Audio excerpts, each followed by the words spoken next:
Man šķiet, ka mēs šobrīd esam pārāk piemirsuši, skatoties fotogrāfiju, atzīmēt, kas ir autors, un tā vietā vairāk pievēršam uzmanību tam, kā tā fotogrāfija izskatās.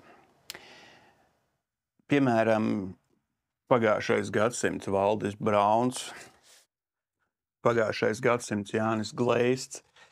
Mēs ļoti labi zinājām rokrakstu katram no šiem māksliniekiem, no šiem autoriem, un šobrīd arī tie, kas skatās, tie daudz maz spēja atšķirt Latvijas vecmeistars pēc rokraksta, gan pēc ikoniskām fotogrāfijām, gan pēc fotogrāfiju albumiem un rokraksta vispār. Gleists varbūt ir vislabākais piemērs. Viņš izveidoja specifisku tehniku, specifisku rokrakstu, pēc kā viņu varēja atpazīt. Līdzīgi Brauns, līdzīgi Ansels Adams, līdzīgi Delgado. Katram no lielajiem bija savs rokraksts.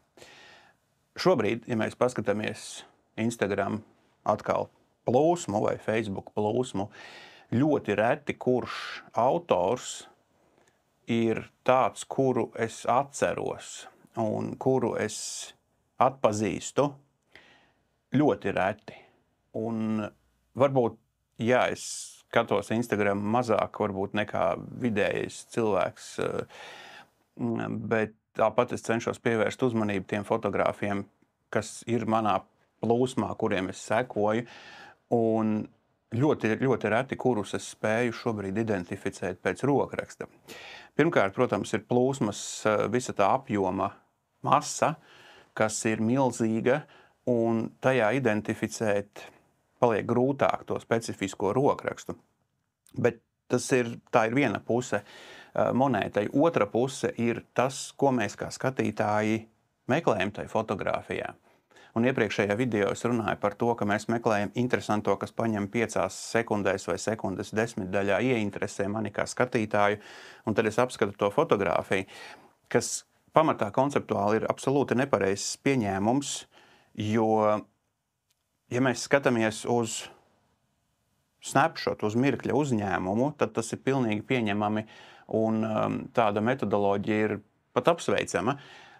Bet, ja mēs skatāmies uz fotogrāfiju kā uz autora darbu, kā mākslinieka veikumu, un varbūt mākslinieka kārtējo veikumu, tad mums ir nepieciešams zināt, kas ir šis autors, un varbūt ir nepieciešams zināt ne tikai viņa rokrakstu, bet mazliet arī viņa dzīves gājumu, viņa stāstu, viņa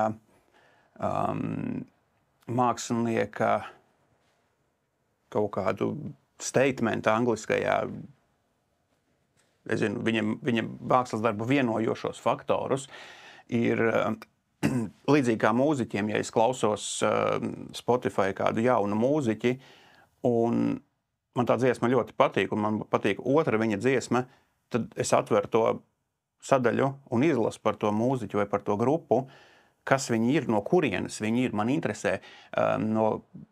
Man interesē valsts, no kurienes viņi ir pirmkārt, un man interesē varbūt sastāvs, varbūt tur ir kāds pazīstams dalībnieks un tā tālāk.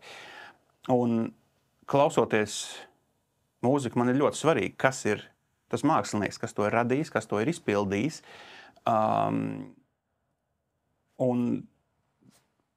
Piemēram, tas pats Pink Floyd sastāvs, es zinu katru diezgan personiski varētu teikt, ko viņi un kāds ir viņa dzīves uzskats, un kā atšķiras viena vai otra mākslinieka attieksme pret dzīvi, pret sabiedrību, un varbūt Deivids Gilmors ir vairāk orientēts mākslinieciski un nostalģiski, un Waters savukārt ir orientēts politiski agresīvi, un tas ir tas, kas veido manu priekšstatu, un tas ir tas,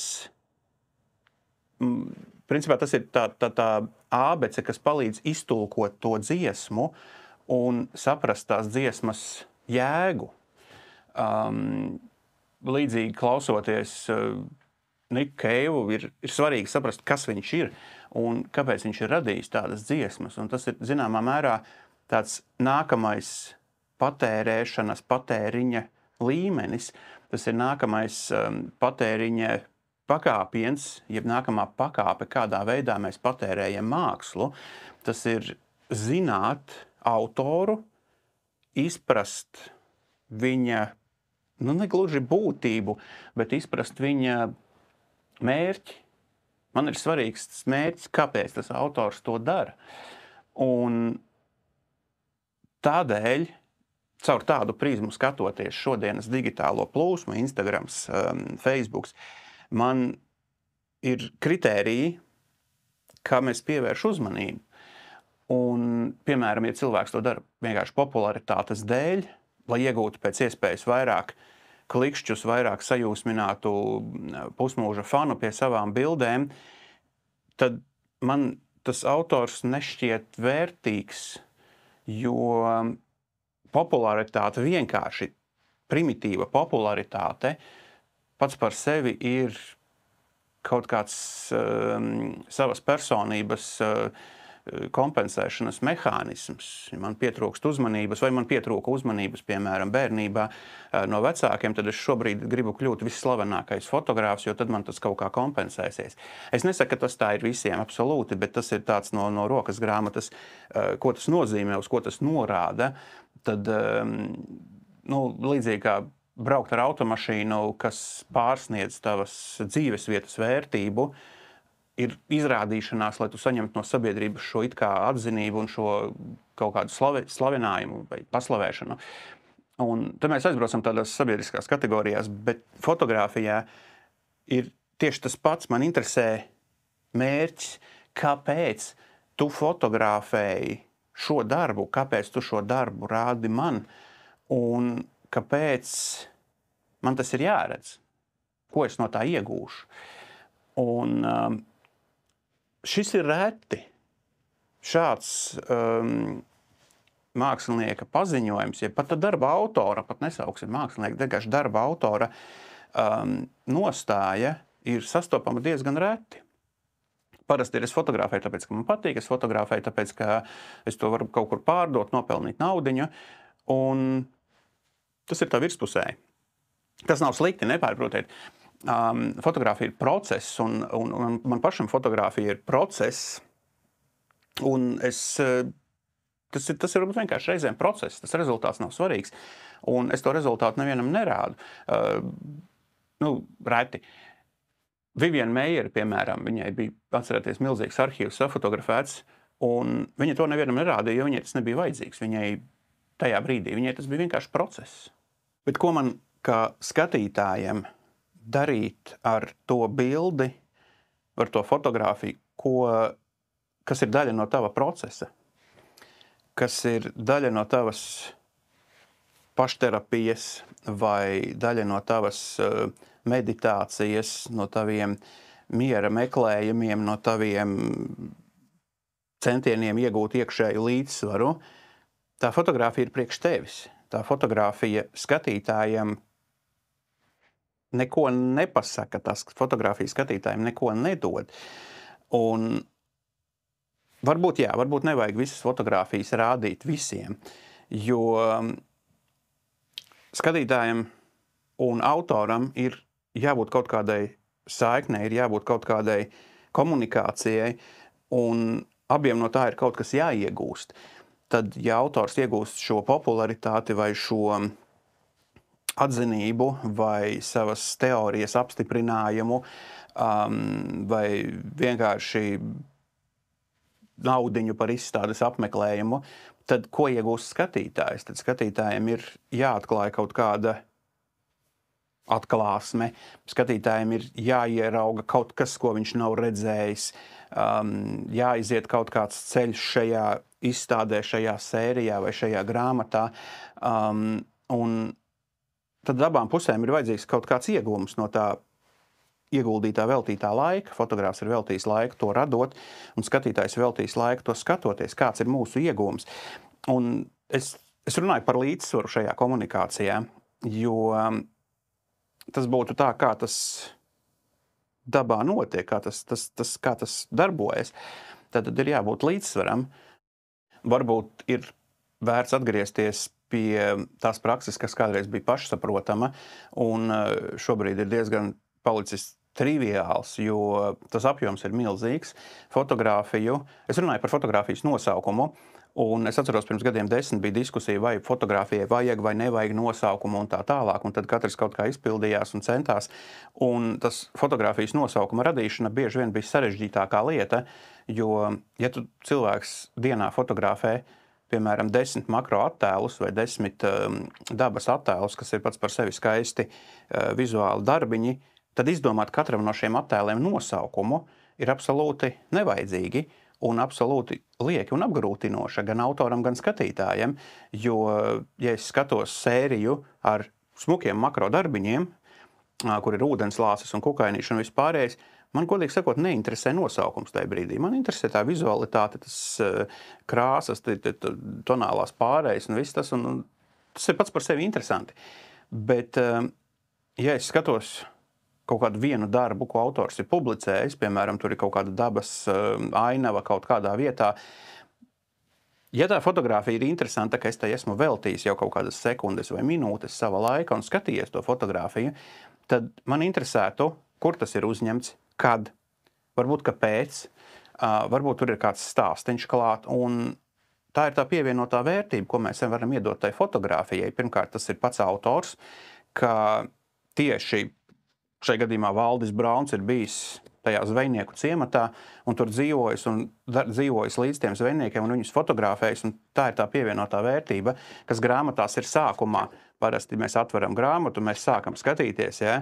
Un tad mums ir apraksts ar nosaukumiem, kur tas ir gads, ja? Un tad ir kaut kāds aprakstīņš sākumā, kas tas ir, kāpēc tā grāmata eksistē, un tas ir tas, kas varbūt šobrīd pietrūkst tajos sociālajos medijos, tajā ātrajā patēriņā, un kaut kādā veidā, lai to patēriņu padarītu lēnāku, es nesaku obligāti, es saku, varbūt pie tās fotogrāfijas prasītos tas apraksts, vieta, gads, galu galā, autoru mēs redzam sociālos tīklos uzreiz.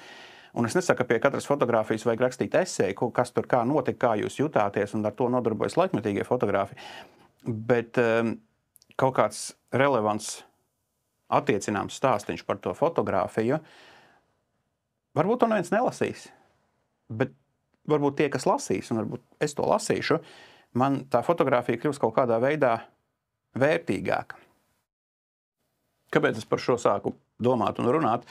Man 6-gadīgais puika dabūja tās vienreizējās fotokameras rokā, plasmazas tādas vienreizējas ar filmiņu, un viņš izfotografēja to filmiņu, un tad viņš atnāca prasīt, kāpēc nevar tur redzēt nekādas bildes, jo tur nav ekrāniņa, un tad es sāku stāstīt, bet tad viņam tas apnika ļoti ātri, un viņš sāka darīt kaut ko citu, bet es to filmiņu attīstīju, un par cik tā ir automātiskā kamera, tad tur visas bildes ir sanākušas ļoti labas, gluži kā man bērnībā.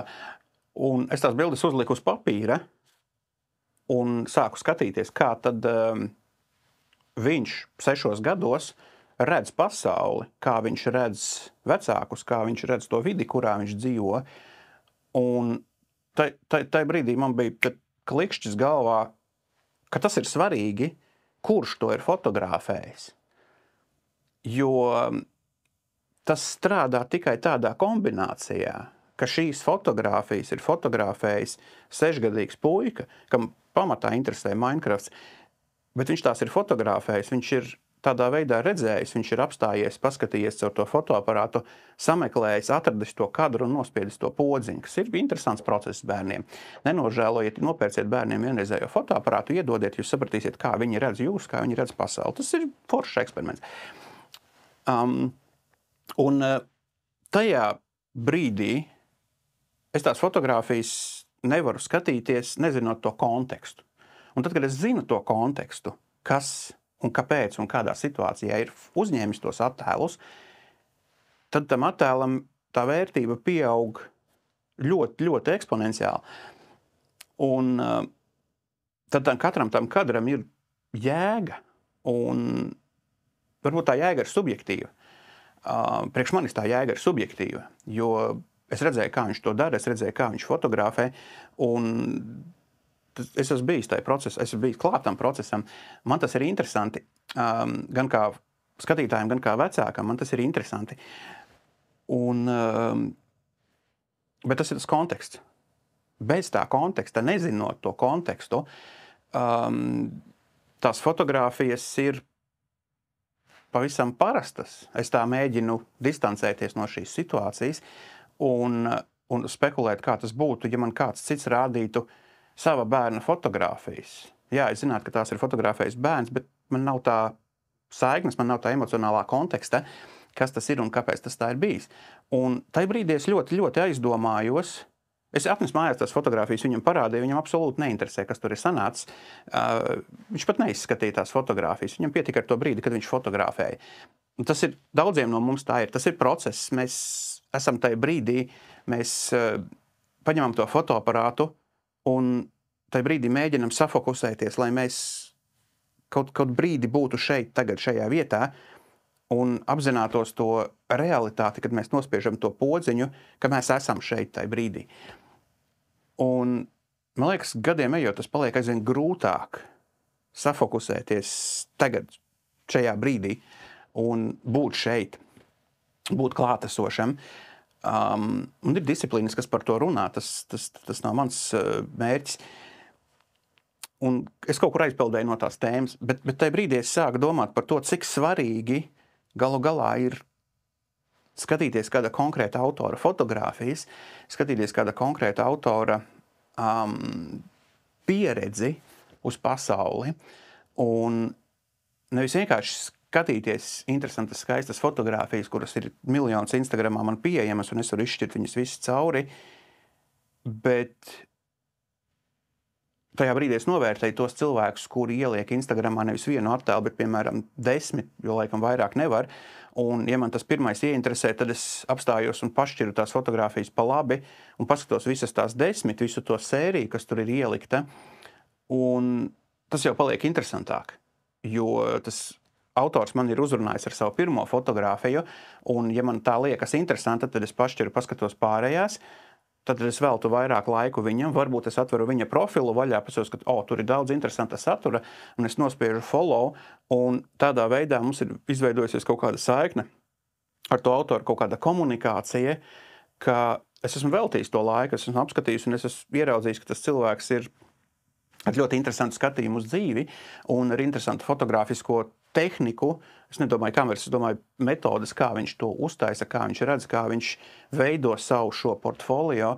Un tad man pēkšņi atkal pieliec, ka tas ir ļoti svarīgi šobrīd tajā masā kontekstā ar iepriekšējo video, ko es runāju par fotogrāfiju neinteresantumu, palabojiet. Tad šis ir tas veids, kā mēs varam to skatītāju, saucamais engagement, kā mēs varam ar to skatītāju vairāk pakomunicēt. Ja jūs taisat sēriju par kaut ko, jūs sataisat nevis tikai vienu kadru, bet jūs ieliekat vairākus, jo Instagrams mums ļauj ielikt sēriju. Un tas ir viens ļoti, ļoti superīgs veids, liels veids, kā tas skatītājs apstāsies pie jūsu profila, pie jūsu posta un veltīs mazliet vairāk laika tam, ko jūs esat izdarījuši. Un tas ir brīdis pie tās fotogrāfijas sērijas pierakstīt nelielu rindkopu, pastāstīt par sevi, pastāstīt par to piedzīvojumu, par to situāciju, kurā jūs bijāt un kurā jūs tos attēlus radījāt un varbūt kāpēc jūs radījāt un ko jūs darīsiet nākamajā reizē, kad jūs fotografēsiet. Un tad, neskatoties uz visu to miljardu masu, kas mums it kā gāžas virsū, tad mēs varam atrast to interesanto. Un lai mēs kā tos Instagram algoritmus varbūt tur, ienīst un neciest un tā tālāk, Instagrams piedāvā un Facebooks viņi piedāvā jums to līdzīgo, ko jūs skatāties. Un tad es vienā reizē sāku interesēties par melnbaltās fotogrāfijas autoru, jo man liekas, melnbaltā fotogrāfija šobrīd sociālos tīklos ļoti, ļoti tiek diskreditēta un netiek skatīta, jo tā nav interesanta. Un tad es speciāli sameklēju kaut kādus interesantus dark ambient autorus vizualitātei domājot, kuri rada kaut ko tādu smagnēju kontrastaini melnbaltu, un no tiem atlasīju tur 5, 6, kas man interesē. Un tad Instagram tas algoritms sāk man piedāvāt līdzīgus autorus, un reizi pa reizei, reizi nedēļā, 2 reizes nedēļā, es atrodu kādu jaunu autoru, kas strādā tajā vizualitātē, tad melnbaltajā, tad melnbaltas smagnēja vizualitāte, un es atveru tos profilus un saprotu, jā, šim cilvēkam es vēlētos piesakot, šim cilvēkam es vēlētos redzēt vēl viņa darbus. Un tas ir līdzīgi kā pagājušā gadsimtā nopirkt grāmatu, jo, ja es redzu, ka tā, piemēram, Brauna grāmata ir superīgi forša, tad visticamāk es nopirkšu arī nākamo viņa grāmatu un skatīšos tos darbus un iepazīšu to autoru vairāk un iepazīšu to viņa ceļu fotogrāfijā un dzīvē varbūt vairāk. Un tas ir veids, kā mēs varam tos stāstus stāstīt. Un morāle šim stāstam ir tas, ka veidojiet to komunikāciju ar to skatītāju, jo skatītājs jau ir tas vienīgais, kas skatās tos jūsu darbus. Un nepažēlojiet laiku, uzrakstiet to nosaukumu, nevis vienu vārdu, rīts, vakars, rudens, vasara, bet uzrakstiet to teikumu. Varbūt visi nelasīs, bet varbūt kāds, kurš ir nonācis līdz tādam noskaņojumam, kā es, izlasīs to jūsu teikumu, un varbūt, ja ne tā fotogrāfija, bet tas teikums varbūt uzrunās, un es paskatīšos to jūsu profilu, un ja man patiks tas kopējais noskaņojums, es nospiedīšu to follow, un tad es skatīšos tālāk jūsu darbus, un tad vienalga neskatoties uz to milzīgo masu, kas mums ir, kaut kādā veidā atfiltrēsies tie autori, kas ir tam konkrētam skatītājiem interesanti. Un saprotams, ka es neredzēšu visus postus tiem, kuriem es esmu piesakojis. Būtībā sanāk cīņa par laiku. Mēs ieguldam laiku, veidojot interesantākus postus, veidojot aprakstus, un pretī mēs saņemam it kā to skatītāja laiku, ko viņš velta tam ierakstam. Un tā ir atkal kaut kāda miedarbība, kā mēs dalāmies vai apmaināmies ar laiku, kas mums nepieder, bet mēs to patērējam, un tādā veidā mēs kaut kādas enerģijas apmaiņas, es aizfilozofēju uz kaut kur ne tur. Bet jā, tā ir tā morāle, ka varbūt vajag rūpīgāk piedomāt pie tā darba, vajag ieguldīt vairāk laika, un tā nebūs uzreiz momentāna milzīga slava Instagramā un popularitāte, jo auditorija un tie skatītāji jau tev būs tik, cik viņi ir. Un tie skatītāji būs tie, kuriem tas tavs darbs interesē. Un, kā teica Gunārs Binde savā laikā, tu nekad neizpatiksi visiem. Tu nekad neuztaisīsi fotogrāfiju, kas patīk pilnīgi visiem. Un Binde vispār savā laikā daudz ko labu teica, bet šis teiciens man ļoti aizķēries, ka tu nekad nepatiksi visiem, lai ko tu darītu. Un vienmēr būs kāds, kurš pie tavas fotogrāfijas nospiedīs dislike, vienmēr būs kāds, kurš pie šī video nospiedīs īkšķīti uz leju, vienmēr būs kāds pie jūsu posta, kurš nospiedīs unfollow un vairs negribēs jūs redzēt. Un tā tas vienkārši ir, tas ir normāli. Nevar būt fotogrāfija vai nevar būt kaut kāds vizuāls darbs vai vienalga kāds radīts darbs, kurš patiks pilnīgi visiem. Tāds nenotiek. Tas nav normāli. Normāli ir, kādam patīk, kādam nepatīk. Un vienalga, jo jūs vairāk darat, jo jūs vairāk radat sev to auditoriju, kurai tie jūsu darbi patīk un kurai tie darbi interesē, un tajā brīdī vairs nav svarīgi, cik daudz ir tie tavi sekotāji un cik daudz ir tie tavi skatītāji, cik daudz ir tie laiki, tās sirsniņas un tie komentāri, jo kāda nozīme, vai tā fotogrāfija patīk 100 vai 1000 cilvēkiem? Ja tu no tā saņem kaut kādu naudu, tad jā, ja tu tirgo tās fotogrāfijas, tad jā, ja tu pārdod 100 vai pārdod 1000, tas maina tavu maka biezumu. Bet ja mēs runājam vienkārši par rādīšanu, vienkārši par komunikāciju, tad kāda starpība 100 vai 1000 vai 100 000? Tas tāpat ir vienkārši geogrāfiskas teritorijas aptveres jautājums. Cik daudziem tu parādi to fotogrāfiju. Un tu vari samaksāt Instagramā naudiņu par sponsorēto postu, un tavu fotogrāfiju būs redzējis miljonus cilvēki, un 1000 no viņiem vai 2000 no viņiem būs ielikuši tās sirsniņas. Vai tu būsi laimīgāks tajā brīdī? Ja jā, tad lūdzu. Bet svarīgi ir tā patiesā īstā komunikācija, piedāvājot to attēlu apskatei un gaidot, kuram tad viņa patiks tā fotogrāfija. Un tas ir daudz angliskais rewarding, atalgojošāk, jeb lielāks gandarījums ir par to. Tas ir kā makšķerēšana bez ehalota, makšķerēšana bez kaut kādiem vēl radariem, bez tīkliem. Tu vienkārši sēdi ar lazdas kātu un neilonu auklu sēdi upes krastā un vienkārši niedres pludiņu un ceri, ka tu kaut ko noķers. Un tā noķertā zivs ir bijusi daudz vērtīgāka nekā varbūt tā zivs, ko mēs noķeram ar visām tām modernajām tehnoloģijām vai tā, ko mēs nopērkam veikalā. Es runāju par vienkāršām lietām dzīvē, un varbūt es pārāk daudz abstrahēju, varbūt es pārāk daudz vispār runāju, bet tā ideja ir tāda. Un es par to aizdomājos, un varbūt tā ideja šobrīd jums noderēja, un varbūt arī jūs par to aizdomājaties. Bet tas kopējais ieteikums ir, padarīsim varbūt to komunikāciju un to vēstījumu sociālos tīklos interesantāku citiem un padarīsim to interesantāku pašiem sev. Un ticiet man, tas gandarījums, tā pozitīvā komunikācija un tas iegūms no tā visa procesa būs daudz lielāks, ja jūs publicēsiet kaut ko godīgu, ja jūs publicēsiet kaut ko patiesu, un tas daudz vairāk uzrunās cilvēkus, jo šobrīd tas būs kaut kāds kontrasts tam visam pārspīlēti mākslīgajiem, uzpūstajiem, trendīgajiem un visiem vairāk postiem, kas pavelk lielu auditoriju, bet būtībā ir neīsti un būtībā ir vienkārši mākslīgi uzpūsti, vēl piesponsorēti ar naudu. Tas nav tas īstais.